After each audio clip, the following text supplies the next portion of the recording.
Whoa, hey, everybody. Happy Tuesday. Getting ready to record Mike in the Midwest. Oops, I forgot to pull the backdrop. You can see my trash can. We'll just leave it that way for today. We're going casual, episode 101. Here we go. Let's do this.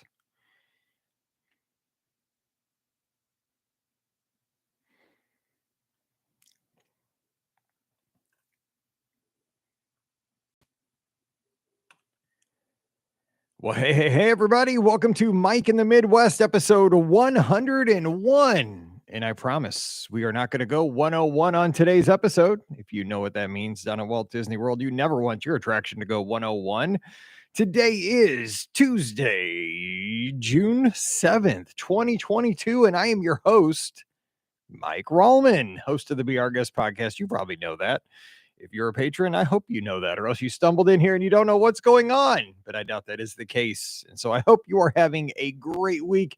Thanks as always for being a patron, a supporter, a number one VIP of the Be Our Guest podcast. Again, we could not do this show without your support, and it is very, very appreciated. I know I kind of rushed through the ad reads at the beginning and the end of the big show, but that's because that goes out to thousands and thousands of people, and I do want to acknowledge you each and every episode at the top and the bottom because you are the heart of everything we do. But here, I want to make sure that I give you your absolute due. Your donations, your support here on Patreon is 100% appreciated. It goes right back into the show. And I truly appreciate everything you do for us here, especially over on the Discord and keeping the conversation going on Twitter. It's not just the financial support that helps us so much, but it's also just being a part of a community and making this so fun for me and Pam and Ricky and Scott and everybody that's associated with the show. So thank you for being here, because I've said this many times and I truly, truly mean it, that doing the show is the highlight of my week. I love Monday nights getting to record 2 shows. I love Wednesdays getting to talk with listeners of the podcast about their recent trips, or sometimes they're not so recent, because right now we're booked out into January for the Monday shows. Because I never turn anybody away. If you ask and you're willing to wait, you get a show. That's how it is. I said I would do that back in 2008, and I've held to that all the way through 2022. And every episode for the Mondays, I love them because I learned something, and it's exciting because if you think about it, and I think about this many times, I know I'm a little bit different, and I appreciate you accepting me for my differences. But when I'm done at Walt Disney World, I tend to think about things very differently sometimes. And, I'll see a family and I'll wonder, like, is that their first trip? Is that their seventh trip?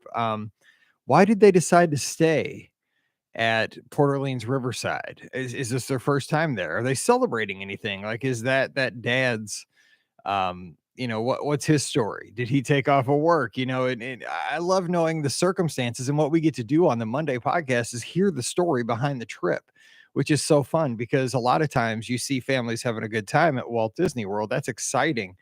But when you get to sit down with somebody for 30 or 40 minutes and hear the circumstances as to the genesis of the trip, how it came together, why it happened, and sometimes the obstacles that were overcome, especially over the past 2-3 years, where a lot of folks had this killer vacation scheduled for March of 2020. It was going to be the blowout trip of a lifetime, and then the world shut down. And people are finally getting to go on those trips maybe here in, the spring of 22, and the celebrations that are had. It's a success story. And I love that we get the avenue to share those stories, but I am super lucky because I get to sit there and listen and ask the questions and get to hear it firsthand. And it's exciting for me. And I hope you always enjoy hearing those. And I like having them on Mondays because Mondays, you can look at a Monday 2 ways. I've always thought of this. And it's one of those things, it's kind of just how I live my life, is that you can either, you've heard this your whole life, right? You can see the glass half full or half empty, and it's totally up to you because either one could be correct. I mean, it's 50-50. It's a 50-50 proposition. But if you look at the glass, I always choose to see it half full because why not? Why not look at the good? It doesn't cost anything extra. And so I always think that with the Monday shows, I think those are kind of the most fun, right? What would you rather do on a Monday? Go do a dull, boring job? Or would you rather go to Walt Disney World? Well, I like my job. There's stuff I don't like. I don't like sitting on hold for 6 hours waiting to get a modification done at Disney for, a ticket change or something that takes, 10 minutes, but I hold 6 hours. That's not fun, but I'm blessed that I get to do what I do. There's a lot harder jobs in the world. Um, but the thing is, trip reports are, the way I see them, they're kind of virtual vacations. They're a way to get away mentally for 30 or 40 minutes, whether you're walking the dog, doing the dishes, running, whatever it is, taking a walk. And I hope you enjoy those. And I hope that's a great way to start your week in the right mindset. Like, hey, that was kind of fun. And maybe hopefully you learn something. I always try to ask at the end of the show, do you have any tips? And the tips people come up with blow my mind sometimes. I'm like, oh my gosh, that's a great tip. Because, I don't think about doing stuff with kids anymore. My youngest is 14. She's at high school cheerleading practice right now as I'm recording. She's at her very first high school cheerleading practice. She just got there. It started 3 minutes ago. So she is officially at her first high school event. Oh my gosh. Don't forget, this podcast started when Mallory was 2 months old. She was born in January. I needed to escape to the basement, so we started the podcast in March of 2008. As I needed a little quiet time, and the podcast let me have that. No, so yeah, life comes at you kind of quick, right? But I know, hope you're doing well. That's kind of a little background of what's going on around here. I hope you're having a great week. Of course, tomorrow on Wednesday, I'm recording this today strategically because the 2023 Walt Disney World packages will be released tomorrow. So if you are one of those folks that book here with me at the Magic for Less, please, I'm going to get these out as quickly as possible. I do have quite a queue of quotes lined up. And again, it's been building and building and building. And I do get to the patrons first. I have a priority of you guys because you know what? You're the supporters of me and I'll support you first. This is how it works. But don't tell anybody else that though. But here's the thing. I can only go so fast. I mean, I am one person, so please do have a little patience with me. I will get to it as quickly as I can. I promise I work as hard as I can. But there's only, like if I have to call something in, the hold times tomorrow will be at least 6 hours, probably. It always is the first week. So sometimes you can only go as fast as the systems allow. But I promise I am working hard. I do get Let me just tell you the travel agent side of this. And this is how I've been my whole life since I was in school, even since I was in elementary school. And you probably have kids like this. You might have been a kid like this. This is kind of a Mike in the Midwest topic. When I was in school, I was very, very competitive, and I still am in everything I do, obviously. If I do something, I want to have the best. When I have a podcast, while I'm not gonna, I would never put anybody else down. I'm great friends with Matt and Kevin and Jim Hill and Len and back in the day with Matt Hotchberg and Mike Newell and Scopa, and everybody else who did podcasts. I'm friends with them because I look up to them. I listen to their shows. I'm their fans. I'm like a super fan. So I love that. But then again, I'm also competitive because I want to be up there with them. I want to have the best show I can produce. And most importantly, because I don't want you to leave. I don't want you to say, oh my gosh, that show doesn't ever have any good content. It's boring. It's not any fun. It sounds terrible. The quality of the audio is awful. And by the way, I know Sunday night's live show, the audio was not great. That comes out on the feed on Thursday. I think I nailed it on Wednesday and Friday show with Pam and Ricky. I went back in and fixed some stuff because we had a power outage right before that show. So I do apologize for the audio on Sunday night's live show, which comes out on Thursday. It drove me nuts. I didn't sleep after that, but that's the kind of stuff. I'm kind of a perfectionist when it comes to the travel agent stuff. Like, I'm a perfectionist. I want to get every person's quote out within the first day of the packages coming out. And I just have to tell myself that might not be possible because I do have a lot of guests and I'm very blessed in that sense. But you can only do so much if Disney has a 6-hour hold time. So I will work as quickly as I can. I will get to you, I promise, and just let me know and I'll take care of you. But I appreciate your support. I appreciate your support here at the Magic for Less. You guys are awesome, but I just wanted to be straight. I'm a perfectionist. In school, I always wanted to get straight A's, and I did for the most part because if I didn't, it just drove me nuts. It wasn't a thing like, I told my kids this. I don't ever think I was like the smartest kid in the class. I think I was just the kid in the class that was driven. I didn't want to be outworked by anybody. My grandpa and my dad kind of instilled that in me. You have you have control over some things. Some things you don't. You're born with it. Got some God-given talents. You got some, I have asthma, so I was never probably going to be an Olympic sprinter. I have terrible allergies. Right now, we're going to get to the main topic here in just a minute, and I'm kind of sniffling right now because I just got off the lawnmower just about 15 minutes ago. And I have terrible allergies, and I've taken my Zyrtec, and I'm trying to fight that off. But it's one of those things like you have certain, you are who you are, but you do have control over other things, and you have control over how hard you work when it comes to your job, your sport, just many things in your life. And, with my running, I'm never going to be a fast runner. I know that. I mean, I'm tall, lanky, I'm old, I'm 48. I'm not going to win anything, but I can put in the work so that when I get to the race, at least I have a good chance of finishing and enjoying the runs. So it's one of those things. I've just always been one of those people. I'm not scared to work, and I like working, but I do want to always be the best I can be every day. And I want to be the best I can be for you, for my guests at the Magic for Less. So as the packages come out this week, please have mercy on me. I will get everybody's done as quickly as I can. I'm already not sleeping because I get nervous before these things. I know I shouldn't get nervous, right? I don't know if other travel agents get like this. They probably don't. They probably don't even worry about the day before packages release. I've been worried about this date, June 8th, for like a week because I want to give you awesome service, and I get nervous that I won't. And I don't know. I do the best I can. I'll be there, and I want to give you the best service. So that is kind of where I'm at right now. That's kind of what's going on around here. Let's see. Friday's a big day for me, though. I will have to take a little bit of a break on Friday because it is my wedding anniversary, June 10th. My wife and I will have been married for 16 years this year. So we are excited for that. And this year we have decided that, so we always go to a Cardinals game for our anniversary. This year we're going to go to a Cardinals game. We just can't decide which. We're not going to go on Friday because we have the Cardinals are in town, but they're playing the Reds. And I know Jody, if you're listening, you're a Reds fan. You're like, you should go see the Reds.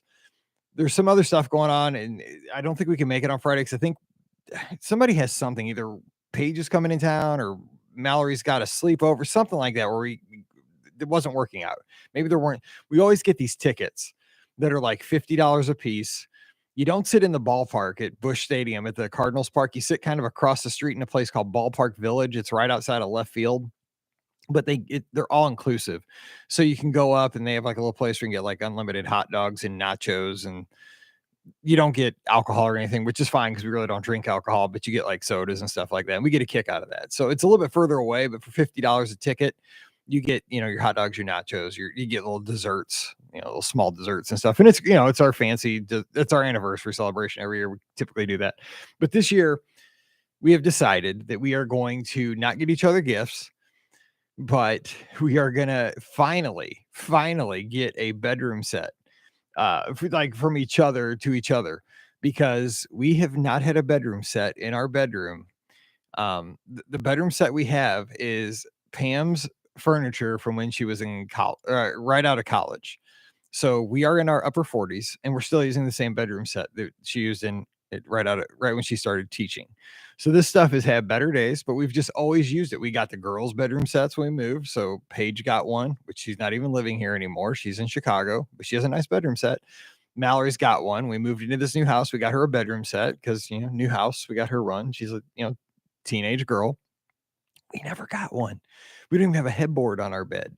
So we've decided we're going to be grown-ups here. And so instead of gifts this year, we're going to get a bedroom set. So that's when you're adulting, right? When the gift is a bedroom set.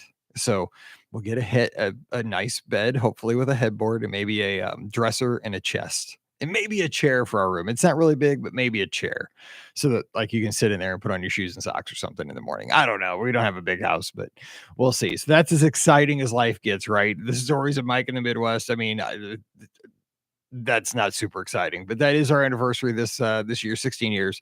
And I do have the best wife. She puts up with me.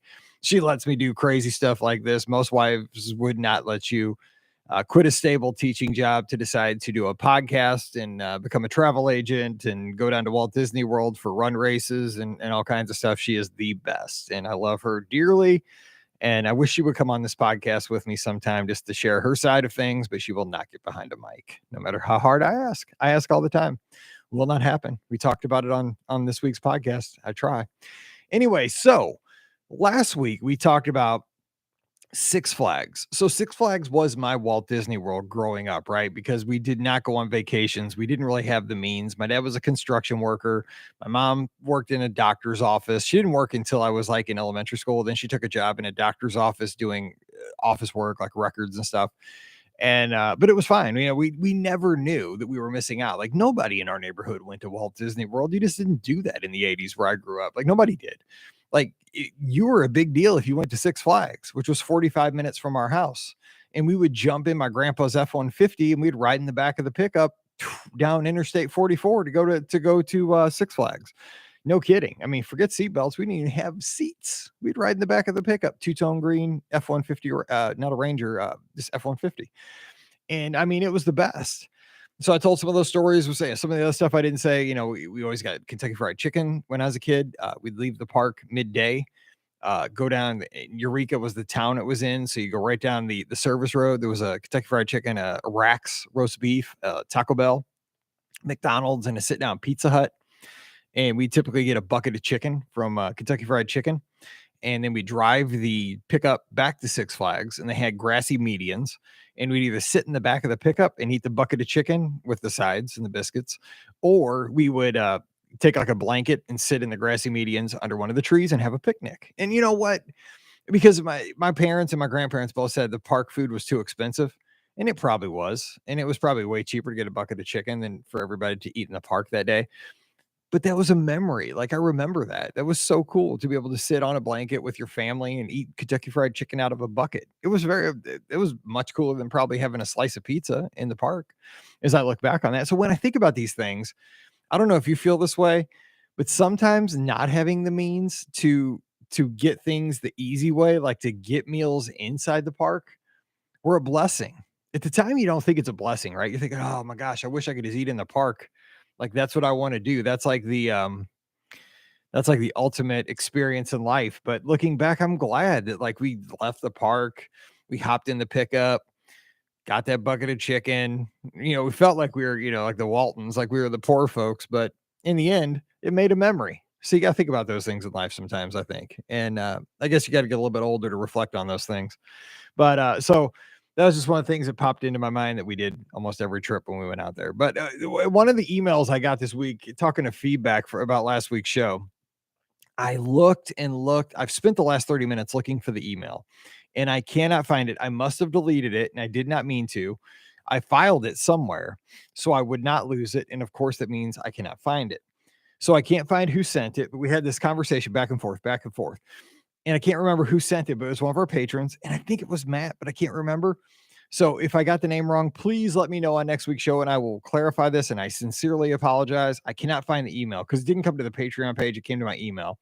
But he told a story of now, because this is going to relate to a story that I had that I didn't share, where he used to come from his home. Six Flags was Six Flags Great America, which is the Six Flags that is right outside of Chicago, Illinois, which is north of Chicago. It's in a town called Gurnee, right on the Wisconsin border. And they would come down to St. Louis to Six Flags Over Mid-America or Six Flags St. Louis. It changed its name at some point. That was my Six Flags in Eureka. Because back in the day, if you had a Six Flags season pass, it was good for every Six Flags in the United States. And so he told the story how he used to come down to our Six Flags just to have a different experience, different rides and so forth.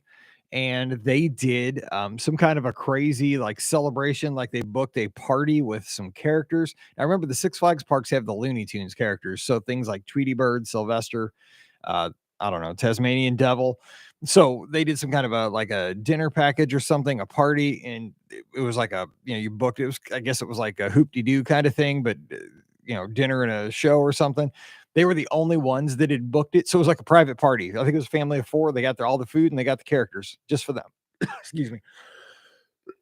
But he was telling me about that and how cool that was. But it was funny because when he told me this story, he was like talking in reverse to what I did many summers with my friends. So when we got to be 16 or 17, Now, here's the thing. We were only 16 or 17 when we did this. I told you that Six Flags season passes back in the day were only like 50 or 60 bucks. They were cheap. And so I worked at the skating rink and I worked a lot of hours. So it wasn't much to make 50 or 60 bucks, even when you're only making $4 an hour. And so we would, save our money at the springtime and stuff. We go to the Schnucks, which was our grocery store, and we buy our season passes because that's where you bought your tickets for Six Flags. And then you would go out there the first day it opened, you got your picture taken, looked like a bus pass or like some kind of an ID, and you were good for the season. You'd have your Six Flags season pass for the year. So you were set. Even if you didn't have money, now you had a place to go hang out. You could ride rides all day, even if you didn't have money, because you got a parking pass too. And so the thing was, like I said, you could go to any Six Flags in the country. So we didn't want to go too far, but every year we would go to Six Flags Great America up in Gurnee. Now, the thing is that parking was not included with the other parks. So your season pass worked up at the other parks, but you didn't get your parking pass you only got that at your home park. So I remember we were trying to get around like the parking. And I know there was a Subway right outside of the Six Flags Great America at Gurnee. And we thought about parking there and like trying to walk over, but then there were signs everywhere saying they'll tow your car. And we were so close to doing that, but we didn't, thank God, because I think our car would have got towed. But we did get sub sandwiches. Again, this was like 16, 17. We had enough money to get there. We didn't have a ton of money. So we bought subs, ate those like when we got there to kind of sustain us until like the late afternoon. Cause we were like, 16, 17-year-old guys like eat all the time, but we were cheap because we didn't have money. So we did that. But it was so cool to go up there because it was familiar, like it was a Six Flags. It had lots and lots of roller coasters up there. But the thing was, it had different attractions. Like it had the space shuttle simulator. It had this really cool roller coaster. It was kind of like our roller coaster at Six Flags St. Louis called called the Ninja in St. Louis, but it was called the Demon up at Great America, and it went through like a tunnel and it had lights and it went upside down. It was really awesome. Had this observation deck kind of thing where you'd ride up in it and you could look up and just spin at the top. It was kind of just a peaceful, easy observation tower ride, but you could see into Wisconsin because you're right on the Wisconsin border. It was just neat to go up there and we'd spend the night. So we'd go up like on a Saturday, there was like a Quality Inn, some super cheap motel right outside the park. We'd all share a room, and then go the next day and drive home like Sunday afternoon, get home Sunday night. Cause it's about a 5-6 hour drive. But it was just a lot of fun because we went on road trips like that. Like now I'm thinking about that when Mallory is 16 or 17, would I let her drive to Chicago for the weekend? I doubt it. I doubt it. We did that all the time. And we did that in like super crappy cars. Like that car, I had a Buick Skyhawk when I took that one. That thing was a hunk of crap. Like I can't believe, excuse me, but I mean that thing barely ran. Like it was just not a good car. But we somehow, by the grace of God, we made it to Chicago and back. There's no way. And think about this. We didn't have cell phones back then. We just went. I mean, almost to Wisconsin. Like I think it was 3 or 4 16 and 17-year-old dudes. What could go wrong? Like driving all the way up in Interstate 55 through Chicago, one of the most large metropolitan areas, through it up to, and then you're turning yourselves loose in an amusement park for 2 days. God, it's a miracle that I'm still here. But we had a good time. I do remember that. I'm not even telling that story. I'm not even telling that story. That's not even a Mike in the Midwest story. So let's skip that one. But we had some good times. And it was one of those things when I got that email, it just brought back all these memories because we would go up there and have fun. They had the double-decker carousel. It was just a very cool looking park. They had some old rides. They had something called the Whizzer. It was like a really, really old roller coaster that was rougher than anything. I'd imagine it's going to kind of be like my Matterhorn experience here in a few weeks, but it was fun. It was just because it was called the Whizzer. Like we had to write it because we were 16-year-old boys. It's just how it went. Anyway, let's get to the feedback that was left here. And Carrie says, again, it was Cubs Cardinals last weekend. That's how we in St. Louis we mark the summer. This midweek we're looking at it's Cards Rays. The Cardinals are down in Tampa, so we take on the Rays this midweek, and then we take on the Reds this weekend. So that's where we stand right now. The Cards took 3 of 5 up in Wrigley, so not bad, not great, but not bad. But it was a fun series, and we get to do that again later this year. 5-game series at Wrigley again. And Carrie says, "Let's go Cubs." Sorry, Mike, had to do it. That's okay, Carrie, and we'll see you again soon. John Luther says, growing up, we didn't have a Six Flags near us, but we did have just about an hour away in New Hampshire, Canobie Lake Park. And I hope I said that right because it's Canobie Lake Park. I wonder if Obi-Wan was there. As you'd expect in the Northeast, they were only open seasonally, and we only got there once a year. Even for those days, I think it was only because my father's company gave out tickets for an outing. The three attractions I remember most were the equivalent of the Speedway. Thought it was antique cars instead. Okay, that reminds me because we had a Speedway, but we also had a thing at our Six Flags called the Moon Cars, which was like Model Ts. And they just took those out last year. They'd been in the park since it opened 50 years ago, and they just took those out. And I'm so sad about that because we rode those every time. That they were called the Moon Cars, Moon, because I think they were made in St. Louis. I think is how that went. Anyway, back to John. He says a gondola that went over the park and the Turkish twist. This last one was one of those spinning rides that stuck you against the wall with the force of the spinning, and the floor dropped out below once it got going. We had that exact ride. It's at our park. It was called Tom's Twister. Yep, you would get in there and the thing would spin, and you would just everybody was like you'd stick to the wall, your face would like that, and just in the floor go out and you'd just be stuck there. And every once in a while, somebody would throw up and it'd be so gross. Like they finally took it out. He said, a friend and I somehow went on 4 times in a row and there was no wait that would probably kill me today. You're not kidding. They took it out of our Six Flags. I mean, I think it probably did wipe people out. They're still open, but I've not been in years. We have a Six Flags about an hour away now, too. Recently, I did peek at season tickets there out of curiosity. With a Disney trip recently in the past, I did chuckle a little at how much the season passes are. I think we spent more on a fireworks dessert party. John, thanks for the great feedback. I love that. That is such great stuff because I can totally relate. And we did have gondolas too in our Six Flags when I was growing up. Unfortunately, they did have an accident with one coming off the cable, and some people were killed, so they had to take those out of ours. But yeah, it'd be kind of fun to talk about the attractions that we used to have at our Six Flags that went away because they had some good ones that are no longer there. But great feedback, John. Thank you for being a patron. Carrie, thank you for being a patron, even though you're a Cubs fan. We'll try to get you a Cardinals hat. See what we can do there. And Trisha, speaking of Wisconsin, that's where Trisha resides. And congratulations on selling your house. That's always exciting news. I saw that on the Discord. She says, we would trek to Gurney Mills to Six Flags Great America. I'm not a fan of most roller coasters, but I remember when the Batman coaster opened. That's the first place I rode the Batman, was up in Great America. Then we got it the next year at our Six Flags in St. Louis. Anyway, the ride seats are very similar to Soarin', where your feet dangled. To this day, it's one of my favorite rides. On the flip side, my fear of coasters probably started when I rode Shockwave. Oh, I love that coaster. And at the same park. It was so rough. My head slammed into the harness so hard, my ears started bleeding. Oh my gosh. I know the people that are kind of shorter do have issues on, because I know Shockwave was like, we had a ride called the Ninja and it was similar, but Shockwave was way taller, way taller. I think it was scary. You saw it right there in the parking lot when you pulled in, you're like, ho, ho, ho, ho, ho. She says, I think a staple of my summers were the Freezy Pops. Those things that were basically colored sugar water in the clear plastic tubes. They'd sell them in packs of 100 for a couple of bucks. You'd throw those in the freezer and they'd last through most of the summer. Okay. Yes, and we had those because again, they were dirt cheap. I mean, they were almost free. That was like our treat we always had in the summertime. Because again, we didn't spend a lot of money. We had those, but I think they were, because I listened to another show the other day. They were talking about this exact topic, but here's the deal. I think they were called Flavor Ice. Were they not called Flavor Ice, like FLAVOR-ICE?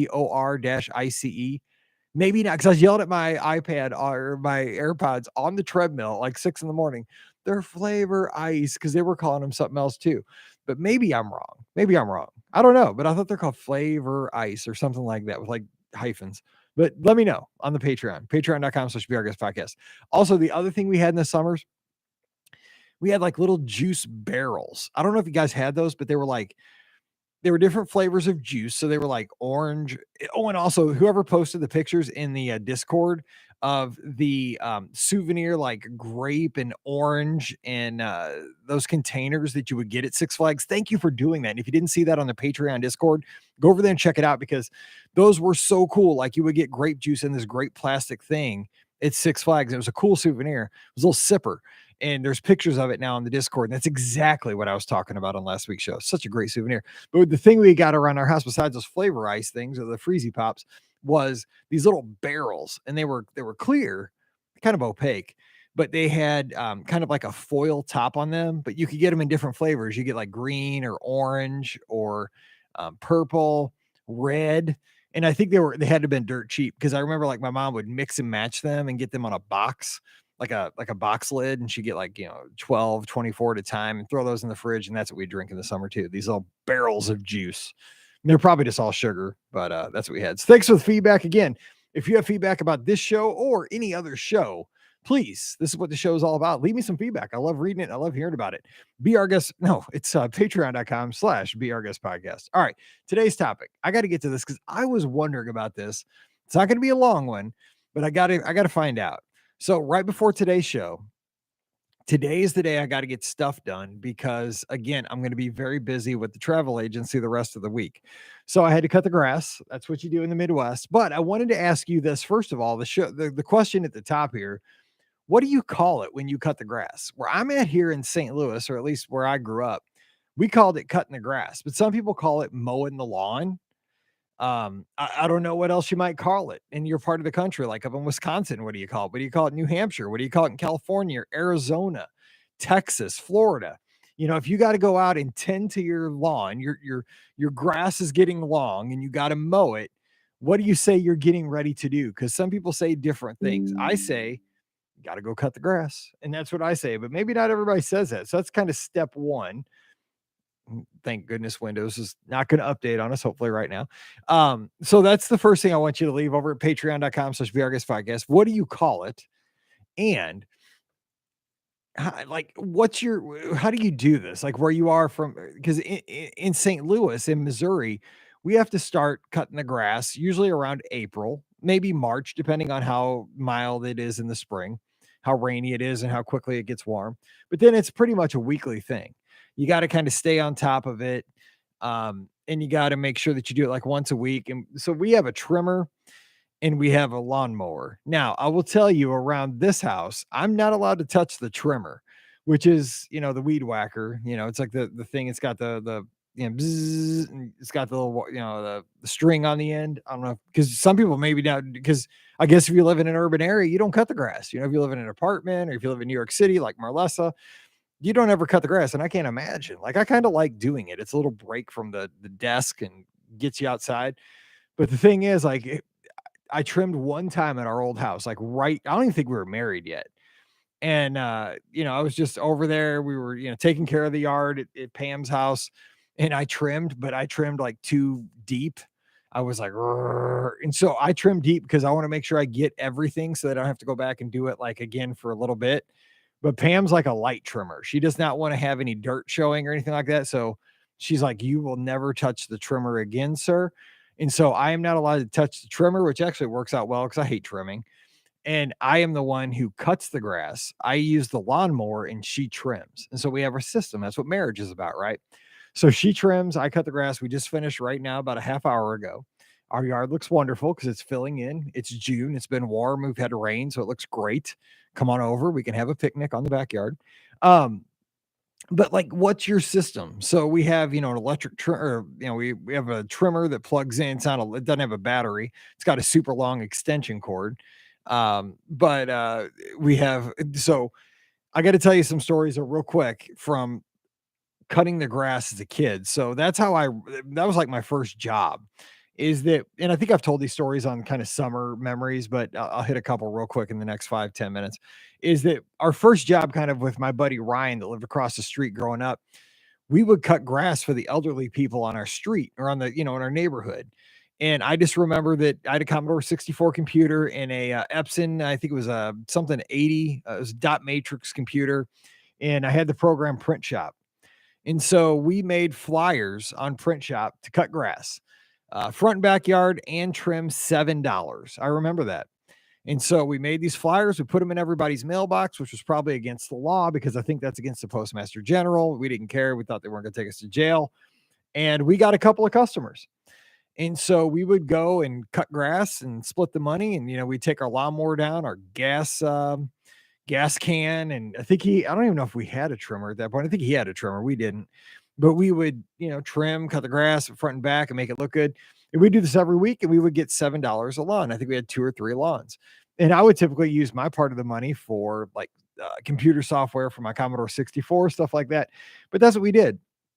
I think I've told this story on the podcast on Mike in the Midwest before, but it is I got to say it again because it's one of the funniest stories of my childhood. It's like something straight out of the movie The Sandlot. So we had like really old push mowers, like from Sears. They were not fancy ones. Obviously, like my family didn't have a ton of money, but we didn't have like the old, Waltons, like non-motorized, just blades or something. We did have one of those, but we also had a Toro, like gas push mower. It wasn't self-propelled or anything like that back in the 80s. You had the way it was self-propelled, you pushed it with yourself. But I remember that Ryan, his grandpa, remember he lived with his grandparents lived across the street from me. His mom, he had a single mom. She lived about 5 houses down from his grandparents. So they both lived on our street, but he was more with his grandparents across the street from me than he was with his mom for some reason. I guess his mom worked a lot. But I remember Grandpa Ed bought a riding lawnmower when we were like 10. We had been like 10 or 11, 9, 10, 11, something like that.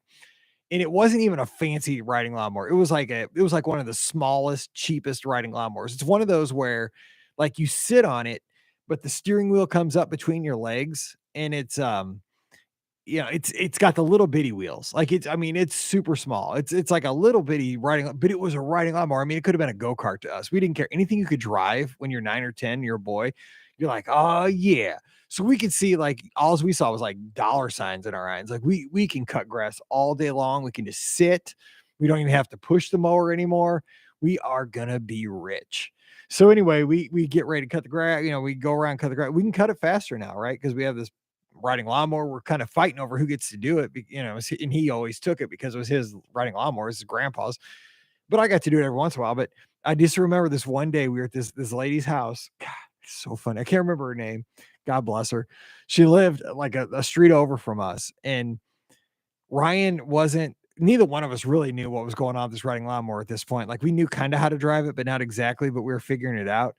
And so all I remember was he got off the riding lawnmower because we had to go up to her door to tell her we were getting ready to cut the grass. And so for some reason he got off, but he didn't turn the riding lawnmower off. And with this riding lawnmower, apparently, like so I have a very inexpensive riding lawnmower, and I'll get to that in a second. On mine, it's like a car, like there's a gas pedal to go forward and there's a reverse pedal, they're right next to each other. On this one, though, for some reason, I think if you like lifted up on the pedal, like it disengaged the clutch, which engaged the engine, which made it go. So he got off the lawnmower to go to the front door. The lawnmower lurches forward like super fast, and we're on the driveway. So this thing goes with nobody on it right into her garage door. And she had a single car garage door, but it was an aluminum, and we found out a very cheap aluminum garage door because this thing went right into the garage door, caved it in, and like started riding up the garage door. It flipped over onto its back and it left this big dent in the garage door. And the thing was on its back, spinning the tires. Now, the good news is we didn't have the blades engaged yet, so the blades weren't spinning. But I mean, you should have seen us. Like, we're like, oh my gosh, what has happened? Like, all of a sudden, we had a crashed in garage door. We had a lawnmower on its back making these crazy noises. And this lady comes running out like, an airplane just crashed into her house. Oh, dude, I can't remember how it went, but Ed was so mad. His grandpa, my dad was mad. Everybody was mad. She was super nice about it. I think we paid to get her garage door fixed. I don't know how we did that because they took care of it, but it was the funniest thing looking back 40 years later. Oh my gosh. I still remember it. Like I'm sweating thinking about it because I could it was like slow motion. You just saw it happen, like, no, it did happen. So that was a lawnmower story. Again, my grandpa always cut grass. He did it for our church. We had a huge church. We had the largest Baptist church in the state of Missouri, and we had a ton of land. He would cut the grass down there, and it took him 3 days just to finish all the church's property every time he cut it. But he loved it. My grandpa was a worker. He was a blue collar worker, and he would get on his he had a Sears riding lawnmower down at church. And man, he would put that thing in the back of his F-150. He'd bring it home to cut his grass too. And when he brought it home, he would let like myself, he would let my cousin Chris, we get to drive that thing around, and we thought we were big stuff. When you're 12, the coolest thing in the world is a riding lawnmower. Maybe it's just me, but that was it. It was like a go-kart and a riding lawnmower, the coolest thing. And eventually we got that riding lawnmower when I lived in middle school over at my new neighborhood. And I actually took it and used it to drag some. We had a field behind our house. We moved into a new subdivision. I took it and made a baseball field, like a place where I smoothed it out. I took an old piece of fence and used that old lawnmower to drag some dirt to make it a smooth place to take infield. So I love that old lawnmower. But now, so when we cut our grass now, I finally a couple of years ago we moved into this new house, and we have steep hills on both sides of our house and our yard, and we had to get a new lawnmower. Other one crapped out, and so I at the very end of the season I got the cheapest riding lawnmower they had up at Home Depot on a closeout, and I love this thing. And it was one of those things I told my wife. I'm like, when you're 12, you tell yourself, someday I'm going to have a riding lawnmower. And I was 47 at the time. And I said, I've made it. I've made it. I got a riding lawnmower. It wasn't an expensive one. It's not like a zero turn or anything like that. It's a basic riding lawnmower. But my 12-year-old self had made it when I was 47. And now I jump on that thing and I have the most fun. And it's funny because Pam Forster just moved into a new house, and they're putting down sod and seed, and they're getting all the yard stuff done. And I told her, I'm like, you need to get your husband, Steve, for Father's Day. You got to get him a tractor. Like, he needs a tractor so he can get out there with a soda, a beer on a Sunday and cut the grass. And she's like, no, we have like people that come and do that for us because our yard is huge. I'm like, well, sometimes it's fun to just get out there and cut the grass, get some sun on your skin, and just have a good old time. So we're going to see how that turns out. I don't think it's going to happen, but there's something to be said about getting outside, and it's a job. Well, that's something tangible. Like, you can see when you're done, there's a difference. It looks good. And you're just like, oh, huh, that looks pretty dang good. So hope you enjoyed today's show. So give me some feedback. Do you have to cut the grass? Do you mow the lawn? What do you call it? And how does it work out in your corner of the world? And do you have any stories growing up where you were going to be a millionaire because you cut everybody's grass on your street? Let me know. I love hearing your stories. I love hearing how things are similar and different in different places of our country and the world. That's what makes everything awesome in life. All right, you guys have a great week. Thanks so much for your support. I love you guys. Stay safe, stay healthy, and we'll see you real soon. Thank you. Thank you. See you later.